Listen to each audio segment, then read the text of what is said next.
Class 11th की पहली poem a photograph ये पढ़ने जा रहे हैं। ठीक है, चलिए शुरू करते हैं।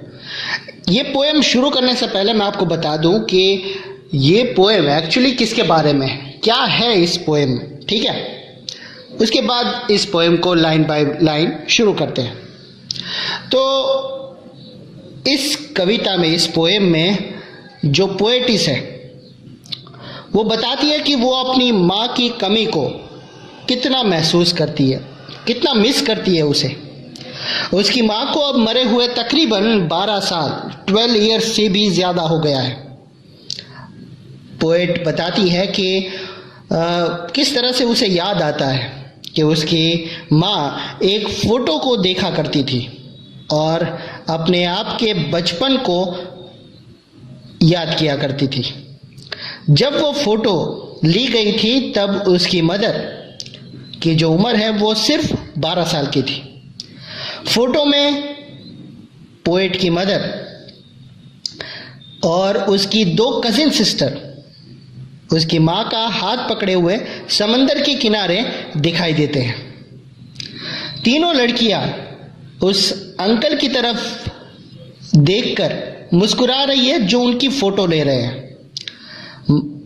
पोएट की मदर ये फोटो पोएट को दिखाया करती थी और बहुत ही खुश, बहुत ही हैप्पी डेज जो कहते हैं, खुश भरे दिन, खुशी भरे दिन, उन दिनों की बातें वो किया करती थी।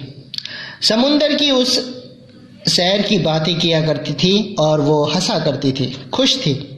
लेकिन उस समय तक उसकी माँ में बहुत बड़ी तब्दीली आ चुकी थी, चेंज आ चुका था।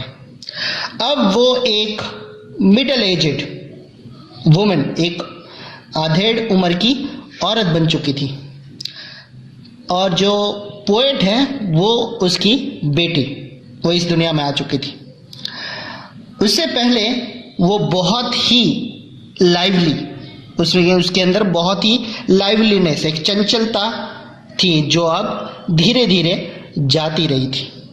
अपनी माँ को याद करते हुए पोएट कहती है कि समुंदर की वो सैर उसके लिए एक बीती हुई, एक पास्ट बन चुका था, लेकिन मेरे लिए वो हंसी भी एक पास्ट बन चुकी थी। पोएट अपनी माँ के खो जाने को, यानी कि जो उसने खो दिया है अपनी माँ को, क्योंकि उसकी माँ मर चुकी है, तो पोएट अपनी माँ के खो जाने को बहुत ही गहरा महसूस करती है, बहुत मिस करती है उसे याद आता है कि कैसे उसकी माँ हंस हंस कर उससे बातें किया करती थी, लेकिन अब वो हंसी एक पास्ट बन चुकी है, वो बात बीत गई है। माँ को मरे हुए लगभग 12 साल हो गए हैं।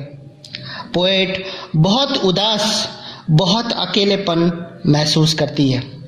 वो कहती है कि वो अब ऐसी स्थिति में है जहां उसके पास कहने के लिए बिल्कुल कुछ नहीं बचा है। उसके लिए ये एक पूरा खालीपन है।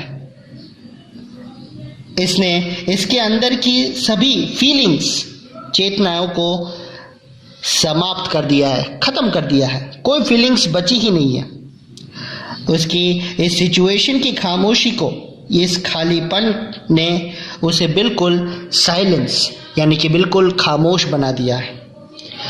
वो एक डेथ लाइक साइलेंस, यानी कि एक मृत्यु के जैसे खामोशी को महसूस करती है। ओके स्टूडेंट, सो ये थी ब्रीफ समरी, एक ओवरव्यू जैसा। चलिए अब शुरू करते हैं poem. The cardboard shows me how it was when the 2 girl cousins went paddling, each one holding one of my mother's hands, and she, the big girl, some 12 years or so. All 3 stood still to smile through their hair. तो poet एक photo देख रही है। ये photo उसकी माँ की photo है। इसमें वो देख सकती है कि उसकी माँ कैसी दिखा करती थी, कैसी लग रही थी जब वो एक छोटी लड़की थी। उस समय वो लगभग तकरीबन 12 साल की रही होगी। फोटो में वो एक समुंदर के किनारे दिखाई दे रही है। उसके साथ उसकी 2 कजिन सिस्टर भी है। वो दोनों बहनें उसकी माँ से छोटी हैं, उम्र में छोटी हैं। उनमें से हर एक ने पोएट की माँ का हाथ पकड़ा हुआ है। उस समय जरूर ही बहुत तेज हवा चल रही होगी, समंदर के किनारे वैसे भी तेज हवा चलती है। उसी के कारण उनके बाल उनके चेहरे पर उड़ रहे हैं। तीनों अपने बालों में से मुस्कुरा रही है। ये सिचुएशन का वो आनंद उठा रही है। दूसरे अगर वर्ड्स में बताया जाए तो उनके मुस्कुराते हुए चेहरे उनके उड़ते हुए बालों में से देखे जा सकते हैं। At the uncle with the camera, a sweet face, my mother's, that was before I was born, and the sea, which appears to have changed less, washed their terribly transient feet. मुस्कुरा रही थी जिसके पास एक camera था और जो उनकी photo ले रहे थे। फोटो को देखते हुए पोएट कहती है कि उसकी माँ का चेहरा बहुत ही सुंदर था, लेकिन ये उस समय से पहले का था जब पोएट यानी कि ये जो पोएटिस है वो पैदा भी नहीं हुई थी। वो तीनों लड़कियां समंदर में खड़ी हुई थी, यानी कि उनके जो समंदर था जो उनके पैरों को धो रहा था, समंदर उनके पैरों को धो रहा था। पोएट कहती है कि तब से लेकर समंदर में लगभग कोई तब्दीली नहीं आई, कोई चेंजेस नहीं हुआ, लेकिन उन लड़कियों में बहुत सारा चेंजेस आ चुका है जिनके पांव समंदर उस टाइम पे धो रहा था। Some 20-30 years later, she had laughed at the snapshot. She, Betty and Dolly, she had said, and look how they dressed us for the beach.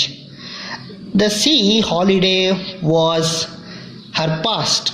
Mine is her laughter.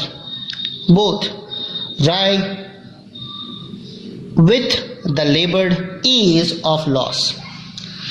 कुछ 20 या 30 सालों के बाद जब वो 35 और 40 की हो चुकी थी, माँ उस फोटो को निकालती और उसे देखा करती।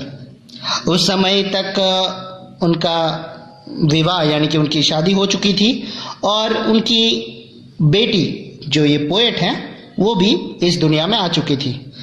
वो फोटो देखकर थोड़ा हंस दिया करती थी।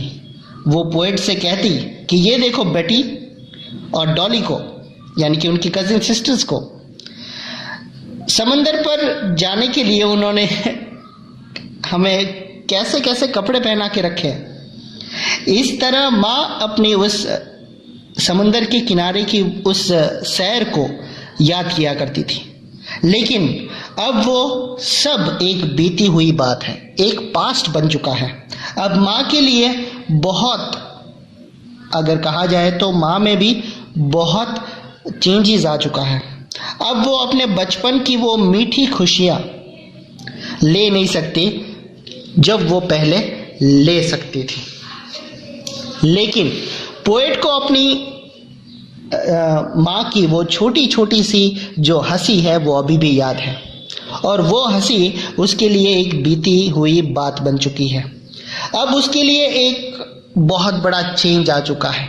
वो अपनी माँ का वो हंसता हुआ चेहरा भी नहीं देख सकती क्योंकि उसकी माँ की मृत्यु हो चुकी है।